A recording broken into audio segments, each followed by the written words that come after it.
Hello guys, welcome to my channel. আশা করি আপনারা সবাই ভালো আছেন। আপনাদের আশীর্বাদে আমিও ভালো আছি। তো আজকে আমি যাচ্ছি মন্দিরে। আজকে শনিবার, আমি 5 শনিবার পূজা দেব বলে মানত করেছিলাম। তো আজকে আমার লাস্ট শনিবার, সেই কারণে আমি আমার ফ্যামিলিকে নিয়ে যাচ্ছি। তো চলো দেখা যাক মন্দিরে যাওয়া পর্যন্ত। আমি নিচে চলে আসলাম। নিচে চলে আসার পর শ্বশুর শাশুড়ি সবাইকে বললাম, কিন্তু আমার শ্বশুরও যাবে না, আমার দেবরও যাবে না। তো আমি, আমার স্বামী, আমার বাচ্চা এবং আমার শাশুড়ি অটোতেও উঠে গেলাম। দেখতেই পাচ্ছ পুরো অন্ধকার, ভালো করে দেখা যাচ্ছে না। তারপর একটা ক্লিপ নিয়ে নিলাম। মন্দিরে আসলাম। মন্দিরে আসার পর পূজা দিচ্ছিলাম। তো পুরোহিতরে অনেক কিছু বললাম যে কোন কোন নিয়মে পূজা দিতে হবে বা কী কী জিনিস দিতে হবে।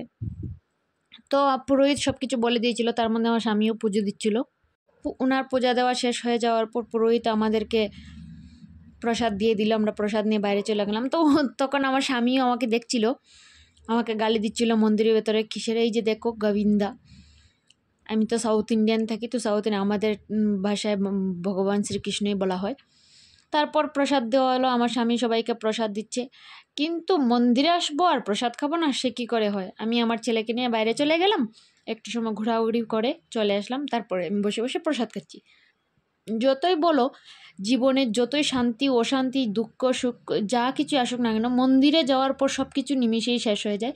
তো ওই জায়গায় একটা কুত্তা ছিল, আর কুত্তা দেখার জন্য আমার ছেলে পাগলের মতো করছিল।